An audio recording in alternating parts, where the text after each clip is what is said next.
Good morning करते हैं आप सभी को। और आज की शुरुआत, इसे घुंघियाट कहते हैं हमारे वहाँ लोकल लैंग्वेज में।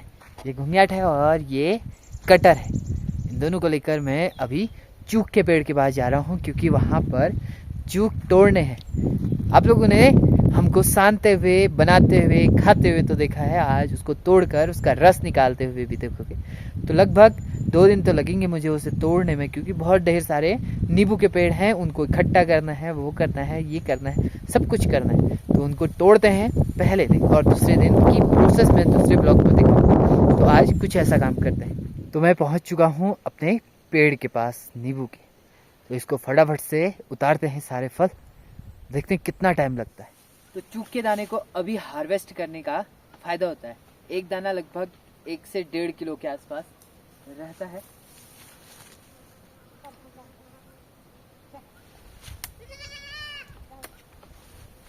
ये देखिए 1 से 1.5 किलो के आसपास ये है। तो इतना वेट तो इस पे रहता ही है। और इसके अंदर जो जूस बनता है, जो रस निकलता है, वो लाजवाब निकलता है। तो ये सारे मैंने अभी निकालने हैं। 1 2 3 4 पेड़ हैं, तो 4 पेड़ों का लगभग मुझे 2 से 3 घंटे का वक्त लग जाएगा।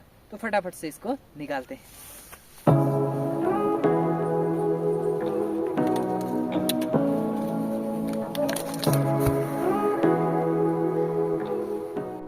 नींबू तोड़ने तो आ गया है, उससे पहले सबसे बड़ा खतरा इसमें होता है ये बड़े बड़े तीर जैसे ये इसके कांटे। और एक कांटे में इतना भयंकर चुभन होती है कि एलर्जी का काम करता है ये सीधे। तो इससे बचना है। बाकी ये तो मैं तोड़ूंगा, और जब भी हम तोड़ते हैं तो इसको ऐसे घुमा के तोड़ते हैं, और जहाँ पर मैं पहुँच नहीं पाऊंगा वहाँ पर कैंची की मदद से इसको तोड़ा जाएगा। बाकी इसको तोड़ने का तरीका कुछ ऐसे घुमा कर होता है। ये देखिए, घुमा कर बिल्कुल एकदम से टक से टूट जाता है।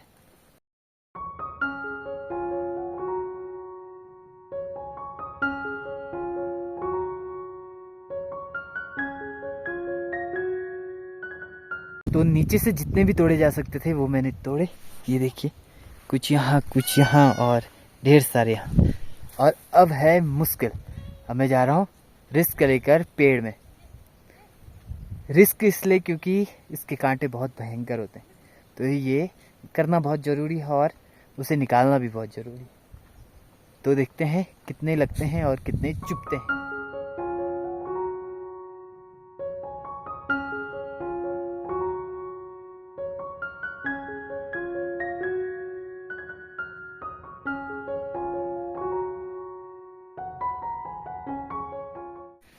तो मैंने कोशिश तो अच्छी की थी, पर नाकामयाब हो गया मैं। ये देखिए ब्लड, एक यहाँ पर चुभा बहुत भयंकर, और एक सर पर भी चुभा है। तो रिस्क बहुत ज़्यादा है, फिर भी मैंने ढेर सारे निकाल तो दिए हैं, और कुछ बचे तो इनको भी अभी निकालना है। तो इतना टफ हो रहा है इनको निकालना, बहुत ज़्यादा। तो कभी हाथ से, कभी इस डंडी से, कभी पेड़ में चढ़कर इन दानों को कुछ ऐसे निकालना पड़ रहा है। ये देखिए, जो दूर दूर हैं और जो ढेर सारे कांटों के बीच में हैं, उनको तो मैं पेड़ में चढ़कर नहीं निकाल पाया। जैसे कि ये बहुत ज़्यादा कांटों के बीच में है, तो इनको तो मैं वैसे ही निकालूंगा इस डंडी की मदद से। इस पेड़ का लास्ट फल यहीं फंस गया ऊपर, और मैंने सारे निकाल दिए हिम्मत जुटाकर। ये देखिए, यहाँ पर फंसा हुआ है।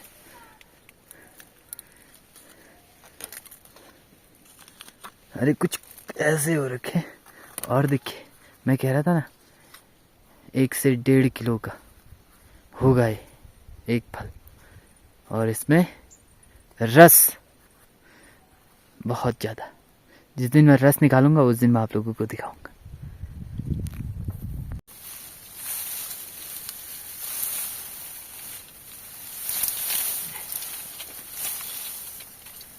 तो दोस्तों, तोड़ने से ज्यादा टफ काम है इनको ढूंढना, वो भी ऐसी झाड़ियों के नीचे से। तो ये देखिए, 1 2 3 ये 4, और अभी ढेर सारे जो मैंने हिला कर निकाल रखे हैं, वो सारे मुझे ऐसे ही ढूंढने हैं। तो लग जाते हैं काम पे।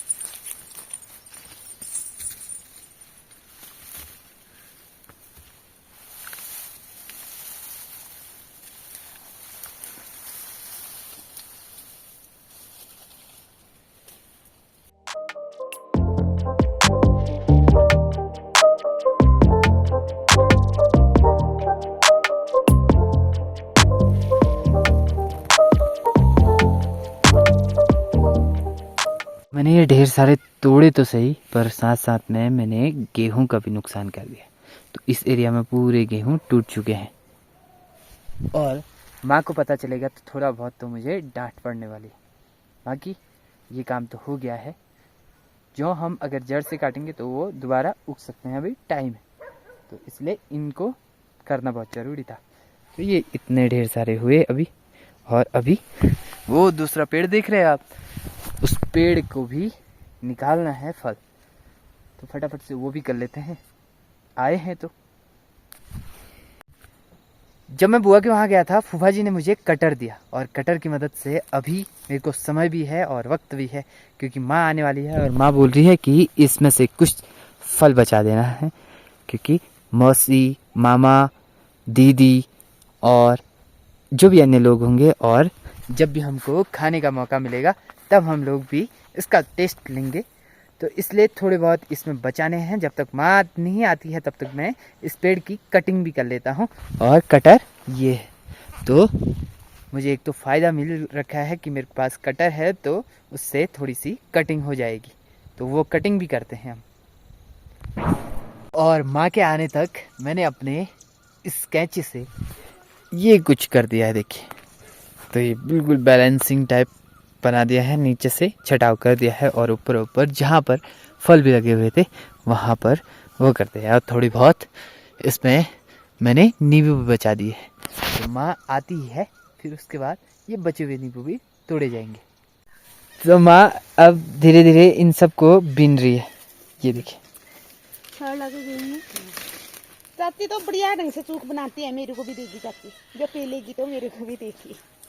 दिल्ली ना क्यों नहीं, हर साल दी खट्टा बनाना था चाची मेरा चूक, तभी तो ये डॉग में छाटने तू मैं सन नहीं हूँ, मेरा दिल तेरे को दिल दी दिल दिल हर साल दी खट्टा बनी हूँ। तो ये दो डोके इसमें इस वाले पेड़ से अभी और होने वाले हैं, एक तो ये, एक है, और मैं ये पहुंचाने जा रहा हूँ नीचे वाले घर के पास। तो माँ अब एक एक करके सभी को भर रही है, और मेरा काम है इन्हें जगह पर पहुंचाना। तो ये एक डोका ले जाना इसको, तन छुटोड़ाऊ ऊपर को उठा भी कस के उठो बाहर जब बेच आता लोगों। तो दोस्तों अभी मुझे इमरजेंसी में घर आना पड़ा, क्योंकि जंगल में बकरी भी आ गई है और उसको भी घर लेके आना है। तो शायद नींबू वाला काम तो आज नहीं हो पाएगा, तो थोड़े बहुत माँ ने तो तोड़ रखे हैं, माँ लगी है तोड़ने में, और उससे सार कर कहीं दूसरी जगह जहाँ पर हम पेलेंगे वहाँ पर जाएंगे। तो मैं फटाफट से नीचे जाता हूँ जंगल की ओर, तो वहाँ देखते हैं क्या कुछ होता है। इस जंगल में एक बकरी भी आ रही है, ये देखिए, और उसकी सुरक्षा में भालू है यहाँ पर। ये भालू भी यहाँ पर आया है, और यहाँ पर बकरी भी आ रही है। तो ये भरोसा है गद्दी डॉग का। जो गद्दी डॉग पालते हैं उनको पता होगा कि क्या भरोसा है। अगर मैं इसको यहाँ पर छोड़ के जाऊँ बकरी के साथ, तो ये यहीं पर रहेगा जब तक बकरी ब्याती नहीं है। तो ये जब से ब्याह रही है, भालू यहीं पर खड़ा है। तो बकरी ने 2 बच्चों को जन्म दे रखा है, ये।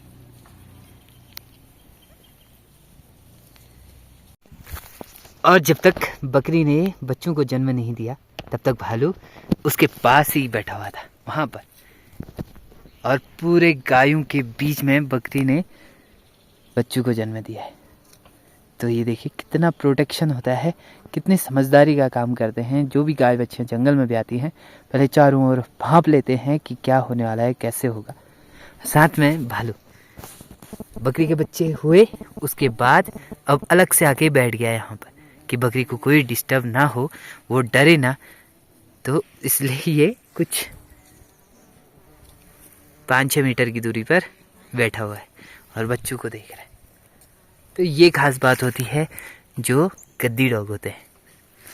इसलिए लोग बाग आजकल गद्दी डॉगों को ज़्यादा प्रेफर कर रहे हैं और यही सबसे अच्छी बात है। और बकरी अभी अपने बच्चों को बिल्कुल लाड कर रही है। किसी भी माँ के लिए ये वाला पल काफ़ी अहम होता है। और देखो अभी थोड़ी देर के बाद ये होते ही स्टार्ट हो जाएंगे दूध पीना।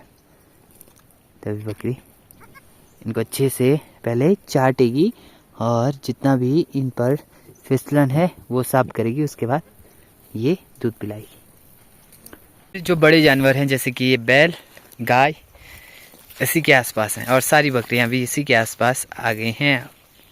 तो ये जब तक उठेगी नहीं, जब तक हम इसको घर नहीं लेके के जाएंगे तो सभी ये आसपास ही रहेंगे इसके। बाकी आप देख सकते हैं भालू उतनी दूर बैठा है, वहां पर बैठा है, इनको देख रहा है। देखो सब लोग आएंगे, चेक करेंगे। ये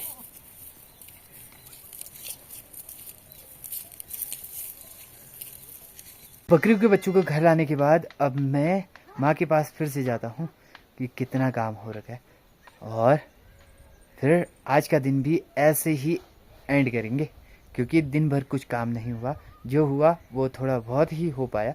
तो कल की शुरुआत देखते हैं क्या कुछ होता है। तो आज बस इतना ही, मिलते हैं नेक्स्ट ब्लॉग में। तब तक के लिए जय हिंद, राम राम, बाय बाय। आप लोग हंसते रहिए, मुस्कुराते रहिए और मेरे साथ जुड़ते रहिए।